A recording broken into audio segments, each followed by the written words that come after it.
the journey. And then you may at the break at to me, and I say Asia, and which you may so. Said the money in that, now what you be a yen penny fush yet to chincomo, Senebea, me no yen I before more banny the apopera, and then your penny be ever better chincomo. Ah, when it comes to music and a dance, dear, a home cacao, dear, and then you best sing at the Paban Sanano. Mammy fastened a PSA Emma at Dome TV, and the sponsor so much sin, I'm did you my dear bro. At your time here by Mr. Give us clean care. For Herbal Center, Nedia Herbal Mixture, and Penyufe with Kunama Entertainment na Soma Sinam Dijumadi Ebro. Me try me home aqua Jane Cratwo. Samiba, ye the Vesha so, and Kobibia. Yakwaji and Cratwo about Aha Adum TV now with the Jenny TV show. And the menu open ye pa, your friend no Mr. John, your CEO for Afrimuda Group. And I know etching and come on internet. Jebre and you was young, Abesiasa. I see a BB a woman be a papa, a cover. Yeah, and Pasha Mekani, Afrimuda Foundation. Foundation. Oh, thank you so much. Thank you for coming. You can say Afrimuda Foundation cry. A your day, the meaning, and I'm a dear Namoye. Yo, Medase, sir, one of my Quenya, Mammy so, Menamo, a Casafa, more network is so. Na Afrimuda no a dintintin a yɛtwa ne tia. Okay, patchy. Na African music and dance. African music and dance. And amodi just initials nti Afrimuda. Oh wow. Na said the koba and say bra ye registration no be a register African music and dance. Nti na ma ya abbreviate no etwa ne tia de koye no Afrimuda Foundation. Okay. Okay. Now you can say Mr. John Krampacho Mami the breakdown, the full name, the oye, said any Jenny ye na you fan come on into us. Yo. May one of the few people I walk Ghana higher. Yedi ewapa me wodin bebre. Enti me botintin ne mu me bo kakra nso a kireche wo se de Medin de John Kuubeterzie nandom tanchara jekulo yiri WW munufie Zaviela na muk na bicha. Nemu medodo na frame John Kuubeterzie ana zie. Enti daddy, do you know boy in your passport? Dabi. Hey. Oh, okay. Space no. Space no. Dia na wo. John Kuubeterzie na wo. Oh, nice. Yeah. It's more foundation. What are you into? You say, oh, you are into music, arts, media, uguswa, okoko outside, ekobo programs, any debate, and if I am from what continue. Yeah, woman was sunyane. Bron half a na me ma me papa be bo bra. Enti e ho na me sumi nyini kakra. Na me share school ase. I can. Madam for be so free be. Oh, okay. For brekum. Oh, brekum minim hono mu nyina. Ai. Any hono am free. Oh, ye brekum ni ba. Oh. Oh, afa otwa. Bona na ba. Edane ya na bona na ba. Yo. Enti e ho na me ebra me wo school no. Na then Arts Council of Ghana. Okay. Omo ebe schools ebe recruit emoframa a ono mbe kire omo kusuma mamre ne asa ne enyomto ne twenebo enti ho ena me de sha ase na me ankasa no me fie ewo mabusua mu no me papa eye musician oye flutist obo notched flute sa Abena simfo ya mobo no me papa bo papa na ye fie aso musicians wo ho ye bo xylophone ye jomro nti ayese ade no ewo mojam enti ebra na misua no krampo na me ye miankasa me ma me friafo mba na de jaba na masensene bi na mahehye na me bo na me papa empe me papa na ne hihye ne se me ko school enti me free school bus ha na me ye so ofriafo mba na obeto se me bo sa nkonko bi wa na milk nkonko nim ne ade na ma ye papa bebubu ni nyina to agunu asa na hwe me aka ho enti oye bia senka mejai nanzo so na nye yie sa na ni nyina chi no didi mu ana culture center ho ye medu bebi no mo fa ye adwuma ntina me wo CNC wo Sunyane since 1989 nti wo mu ana mpanifo no baako a na obey the national service wo ho bo amane se ekuo bi aba ewo Cape Coast a yefre no agro project na sabre na instructor na wo honom no to kwa broche nti no mo hia obi a oye competent obetumi aba beso sa adwumadi no so so mo yesenka mo ko Legon na mo akohwe obi wo ho but ebra no obey ne service ono fi Legon no obey ne service wo Sunyan te ebra obey ne service no na ohumi na chese ofin se may good obetimi nti ono na oba Sunyane odeme ba Cape Coast 1994 na oba Cape Coast okay te me ba enso na enokre na sa adwumaku ye frɛ no Silted Agro Project no na omo ahyase omo invite groups bebre na omo eba besua kusum amamre fa agrodie twenebo asa theater num ne keka ho nyina te me ba instructor ewo honum na brofo ba me e kire omo ade enti honum no en ma me besua nema bebre so e kire nema bebre amenya kwanya tutu kwan se de wo kan enti ebedru ebribia na agro na danida a Danish Development Agency or something like that omna na sponsor program no na after I think 5 years no na say omo dwumadie nyina eden abawie nti ema omo esan etwe esan ema agro so etoa so kakra nti by the year 2001 na say agro entumi manage affairs anymore some 70 enti eba no sa no na e wo say omule bia me so that time na me say no say me to madisua so enti eba no sa no me free ho 2000 ansana ba agro no obegu kra na me to madisua so wo UCC te free ho no so na me sane call Legon so ekoye me masters wo ho na ebra na me gusu amekọ UCC no abrante bia no so agro ana me kire na de ono so na niji sa kusuma de hunti emono ete group bi e frɛ no African Footprint International enti African Footprint no na ono ano na niji ho bato onim twene bo na onim asasa na mom ade ana o ya ade se o compose enyum enti obesre me se nka me ni agro bi no nka memwo no ena ma me ne ko adwuma for about 10 years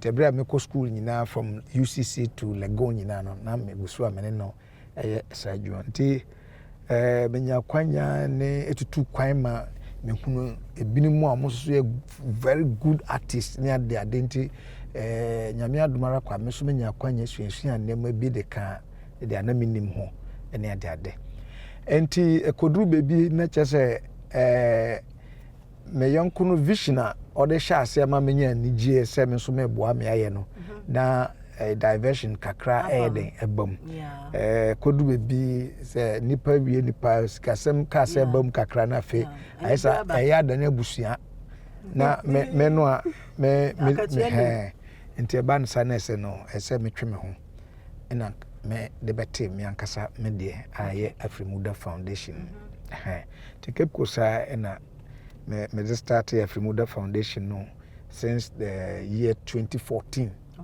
the last year na yeah 10th anniversary enti I say you have some of your images are brofone ba any ade. How do you do it? How do you cope with it? Munya events, you being in Cape Coast, Juma Bat is other regions, Maoko, and I saying it here. Well, also performing group no, and a performing art group no. Who are Kenya say o modern more because say obi betieska edia ahwewa na ejina o modern more o boso ye o groups bebre e o Cape Coast to say they be one cry na other places no. Enti of course they say wa kodwam na ma ton ade den a obi benya obi ama na ton de dakro enti saa na edi wo mti bi o wa wate yanka bi o ya wahu si ya perform obibi ye show obi a nkofo tumi ba beje ye contact ni ade ebi kura woje contact no wa hye obose o omo ye program bi ayi ana party ana wedding bi moko baby a ye ko baby a ye grow baby a enti locally no sanete na internationally so no who say Cape Coast ya abrofo ba one of the tourist destinations I work Ghana enti enkofo e ba enti ebi wa omeba na bia ye program ebi so otwam no wate se ye di agro bi begina wo sa na wa show interest na ye de ne to nchen social media so eboa enkofo ko YouTube ne Facebook ne other networks and portals ne be hu ne ye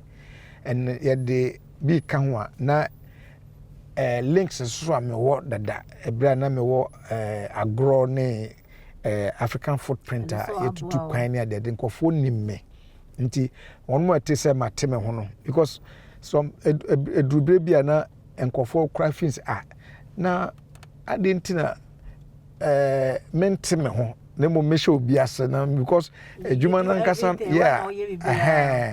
but me no ne asem na no aka no na asem na branch no so obi na no ka che me ma menya gidie bi woni mu se but eko wiase na ankobanti sa links na me wo Denmark, US, Australia, UK and other places no omote se mate me ho no they were still contacting me and eno mudin kuta ho de nti nkofo ba eba be besua de ewo hai na yenso so yenya kwanya eko amanone so eko kwachira de ne eko perform wo ene ade na botae nam so ma me de se me ankasa me pese metime de nse me ankasa me obi a me pade kire and me knowledge a me wo nyina no me share with others na me hu se said the omaimu Ghana maimu ayewu mu nema siko no kame akwese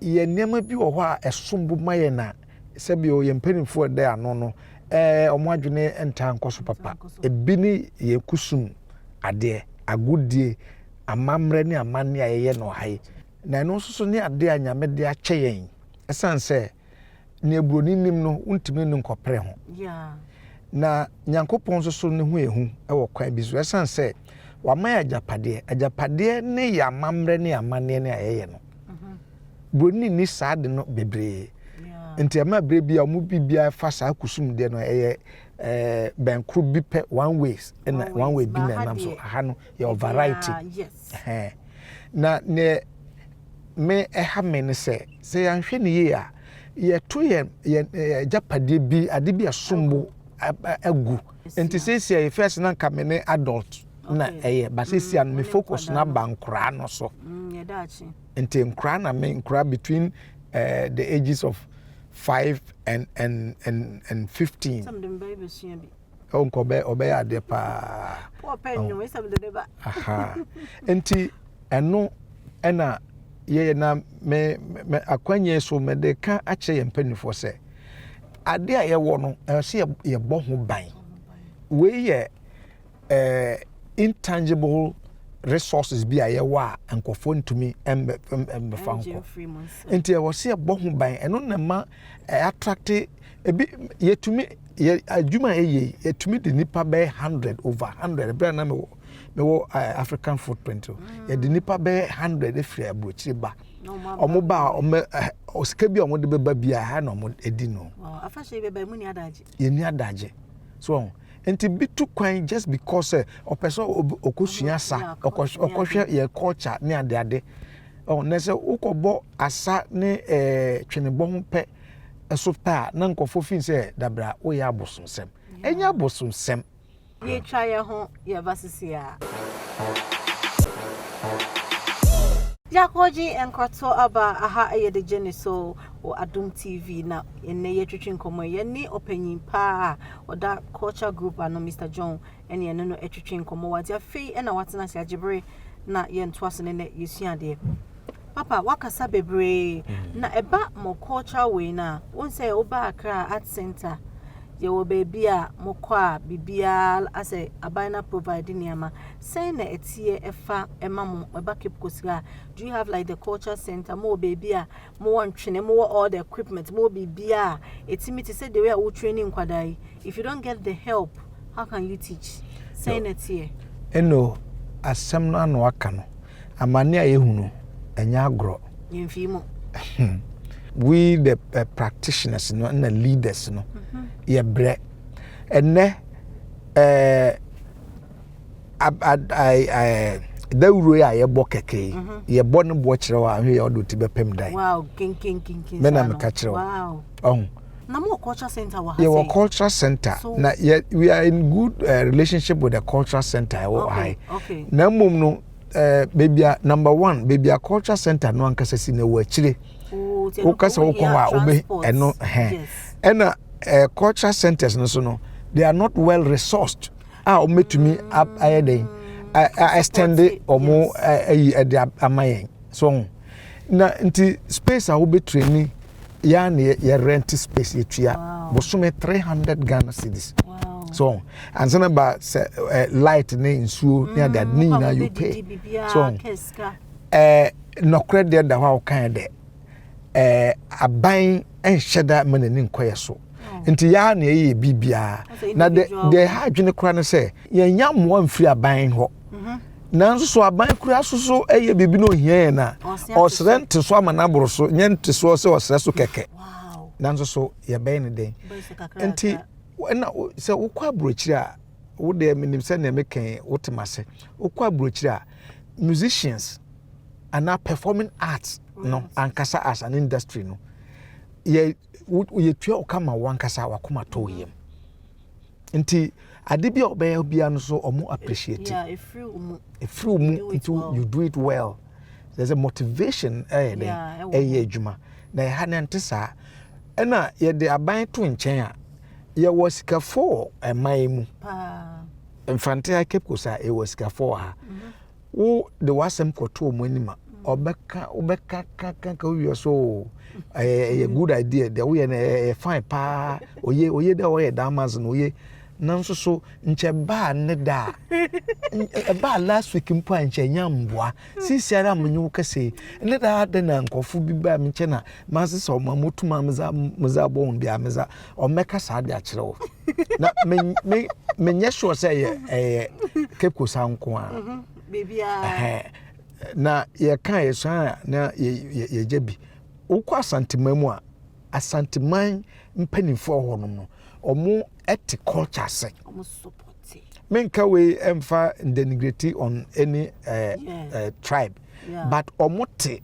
a culture se ankasa eno omo eboa omo sponsor ukọ na obi betumi ato ntwene kwa de ama costume obi betumi ba hai obe kan wonya mbo bia ubanra sa na tembia omekacho ye di jumadi yi bekwa wie yi wes bi opesa won kan out there ebia na panyi bi hwen o different region o kurofufro so baby na emwa bi a wo hia na ebetima nam jumadi so na machine so equipment so kakra bi obi abetim di abo bia o da be support your foundation ti bacho mo wanonko ye besre se mo motie nka amutie sa program yi adom program yi the journey ebeya we de yensa ede yensa yem se muntie sufre na momwa yen se enye always about money se ebia etwene ba akokra na obetumi ato amaya yepe se ntoma bi na obeto amaya wo number 2 abonten so bi pese